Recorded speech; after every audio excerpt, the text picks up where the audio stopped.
Shalom saudara-saudara yang dikasihi oleh Tuhan. Saya percaya pagi ini kita semua dalam keadaan yang sangat baik, karena berkat-berkat yang berlimpah yang Tuhan berikan untuk kita selalu nyata dan menyertai kita sepanjang jalan. Amin. Saudara yang dikasihi Tuhan, pagi ini kita akan sama-sama merenungkan firman Tuhan, merenungkan cinta kasih Tuhan. Dan saya percaya, karena saya berdoa supaya firman Tuhan ini benar-benar berbicara secara pribadi buat kita. Firman Tuhan pagi ini berbicara tentang suara Tuhan. Apakah masih relevan di era sekarang?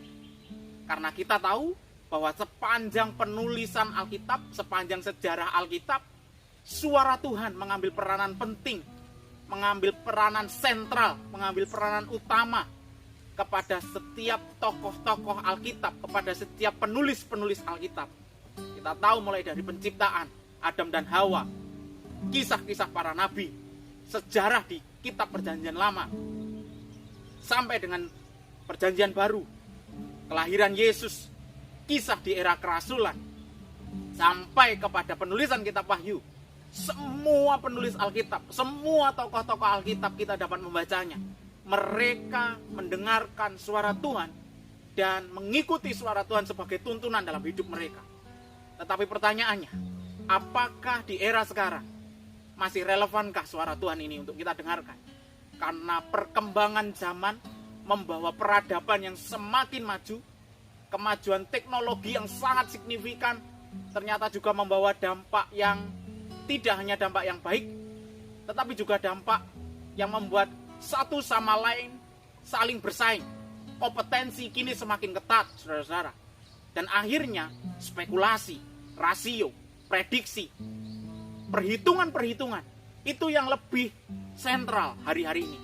Tetapi sebagai anak-anak Tuhan, sekali lagi pertanyaannya, apakah masih relevan suara Tuhan buat kita dengarkan? Apakah kita masih bisa mendengarkan suara Tuhan sama seperti para rasul, sama seperti para tokoh-tokoh Alkitab, sama seperti para nabi? Saudara, saya beberapa waktu yang lalu melihat sebuah film yang mengandung nilai seni yang cukup tinggi, dan mungkin ini menjadi salah satu film yang saya sukai. Film itu berjudul The Two Popes.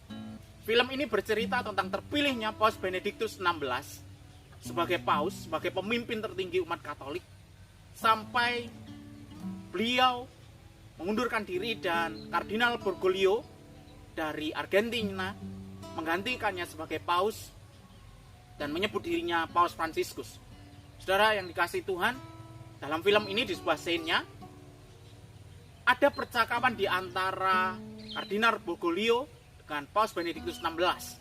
Kardinal Bergoglio ingin mengutarakan pengunduran dirinya sebagai kardinal dan memilih sebagai pastor biasa di sebuah paroki di Argentina. Tetapi pengunduran diri itu ditolak oleh Paus Benediktus XVI. Dalam adegan itu terjadilah sebuah pengakuan dosa di antara mereka berdua. Hal ini lazim dilakukan oleh saudara-saudara kita Katolik, saudara-saudara. Dan dalam sebuah percakapan di antara Paus Benediktus XVI yang diperankan Anthony Hopkins dan Kardinal Bergoglio, ternyata Paus Benediktus mengutarakan keinginannya juga untuk mengundurkan diri sebagai pemimpin tertinggi gereja Katolik. Dalam scene itu saya terberkati, saya terinspirasi dengan sebuah kalimat yang diucapkan oleh Paus Benediktus XVI.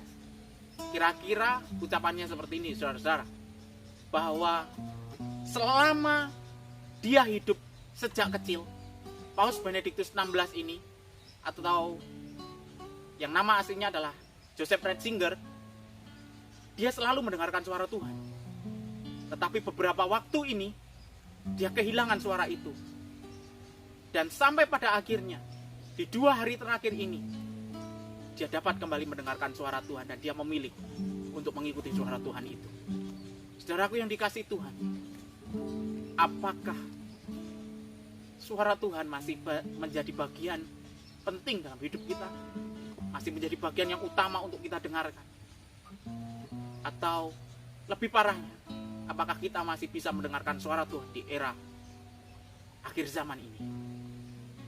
Mari kita buka dalam Kisah Para Rasul pasal yang ke-10 ayat 9 sampai 15. Demikian firman Tuhan dalam Kisah Para Rasul 10 ayat 9 sampai ke-15.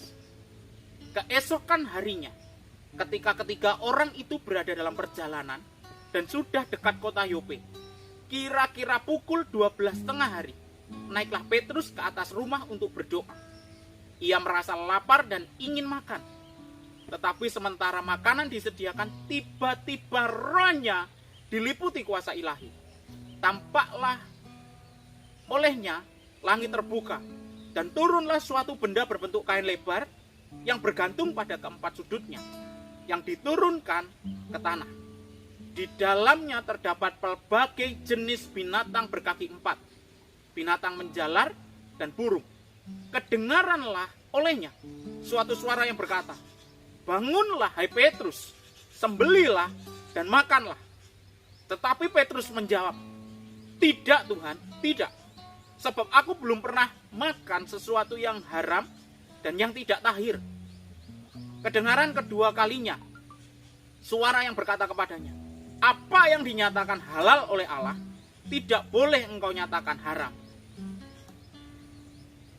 Saudara-saudara yang dikasihi Tuhan, perikop ini mengisahkan ketika Kornelius yang dia dengan sungguh-sungguh mencari Tuhan, akhirnya dikabulkan oleh Tuhan keinginannya. Dia berbicara kepada Kornelius untuk menyuruh beberapa orang menjumpai seseorang yang bernama Petrus di sebuah tempat yang ditentukan oleh Tuhan.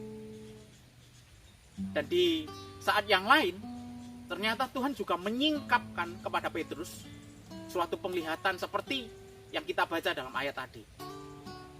Kita tahu, saudara, Petrus adalah seorang Yahudi yang tentu sudah sejak kecil ia mengikut ajaran-ajaran Yahudi. Saudaraku yang dikasihi Tuhan, dalam agama Yahudi sejak kecil, anak-anak sudah ditanamkan hukum-hukum Taurat. Karena mau tidak mau orang Yahudi harus mematuhi 633 hukum Taurat. 633 hukum Taurat. Dan syarat dalam melakukan hukum Taurat ini cukup susah. Bahkan sangat susah, saudara. Tidak bisa melanggar satu hukum. Karena ketika melanggar satu hukum, gugurlah semua yang sudah dilakukan. Dan tentu untuk mendukung ini, sejak anak-anak sudah harus ditanamkan pengajaran terhadap hukum Taurat. Dan saya percaya Petrus pun mengalaminya, walaupun dia bukan orang yang terpandang. Dia adalah seorang nelayan. Sebaliknya, Kornelius bukanlah orang Yahudi, saudara-saudara. Dia orang Romawi, tetapi dia punya kerinduan untuk mengenal Tuhan. Dan Tuhan menjawabnya. Berkaitan dengan hal ini, saudara-saudara, sebenarnya Tuhan ingin memberitahu Petrus supaya melayani Kornelius dengan cara penglihatan itu tadi.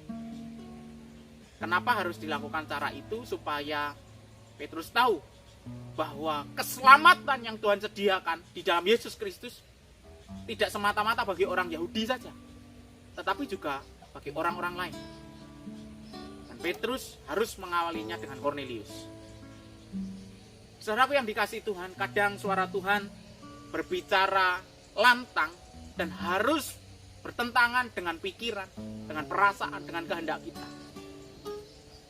Ada banyak orang yang takut kehilangan reputasi, kehilangan nama baik, kehilangan jabatan, hartanya. Bahkan takut untuk mengubah sesuatu yang salah dalam pikirannya, saudara-saudara. Tetapi ketika kita mengikuti suara Tuhan itu akan memberi kita keberanian untuk melakukannya. Sampai hari ini saya percaya, saudara-saudara, bahwa suara Tuhan masih tetap terdengar. Saya percaya perkataan Tuhan Yesus tentang Roh Kudus sebagai roh yang menuntun kita kepada kebenaran masih tetap ada. Suara Tuhan masih bisa terdengar. Lewat cara apapun, lewat media apapun, Tuhan bisa berbicara dan membuat kita menyadari suaranya.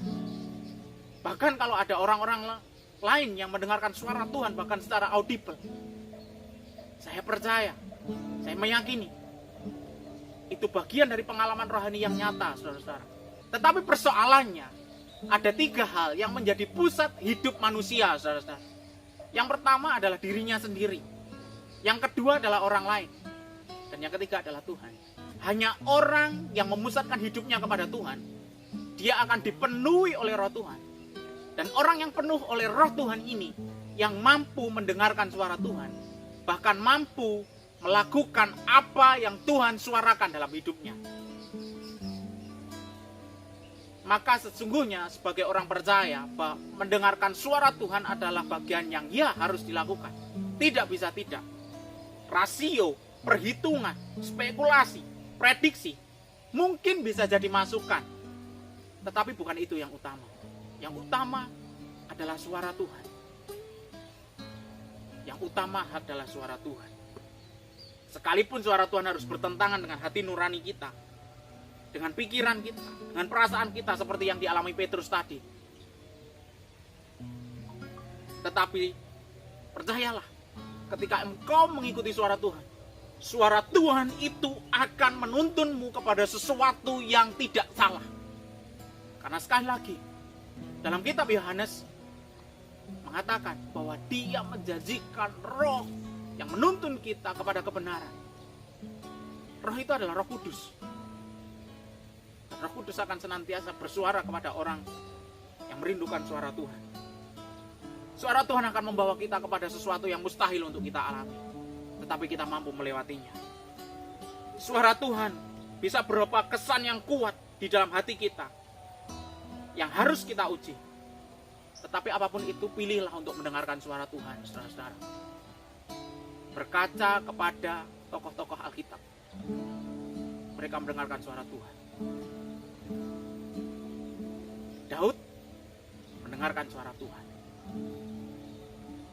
Dia mampu mengalami kemustahilan-kemustahilan dalam hidupnya. Hidupnya mengalami banyak hal yang pahit, tetapi dia mengakhiri hidupnya dengan baik. Simson, dia akhirnya menyerahkan dirinya dan meminta tuntunan Tuhan. Dia ingin Tuhan memberikan kekuatan yang baru. Dan dia akhirnya dapat mengakhiri hidupnya sebagai pahlawan. Para rasul, mereka harus mati syahid. Tetapi tidak ada satupun dari mereka. Tidak ada satupun dari mereka. Ketika mereka yang mengikuti suara Tuhan, mereka dicekam ketakutan. Paulus, dia mendengarkan suara Tuhan. Bahkan di saat pertama dia mengalami pertobatan, dia mendengarkan suara Yesus. Saudaraku, sekali lagi, mungkin rasio, prediksi, spekulasi adalah hal yang harus kita jadikan bahan masukan. Tetapi suara Tuhan harus jadi bagian utama dalam hidup kita. Karena suara Tuhan adalah suara kebenaran. Tuhan Yesus memberkati. Mari kita berdoa. Tuhan Yesus yang baik, hamba-Mu tidak tahu apa yang menjadi pergumulan dalam hidup kami. Dan mungkin olehnya kami tidak lagi bisa mendengar suara Tuhan. Tidak lagi menjadikan suara Tuhan sebagai hal yang utama dalam hidup kami. Tetapi hari ini kiranya firman-Mu menegur setiap kami untuk kembali menjadikan suara Tuhan sebagai suara utama dalam hidup kami yang harus kami dengarkan. Karena suara Tuhan akan menuntun kami tetap dalam posisi benar di hadapan Tuhan. Kiranya Engkau memberkati seluruh pendengar, memberkati seluruh pemirsa yang mendengarkan firman Tuhan pagi hari ini. Setia Tuhan selalu bersama dengan kami. Terpujilah nama Yesus Kristus, kami berdoa. Amin.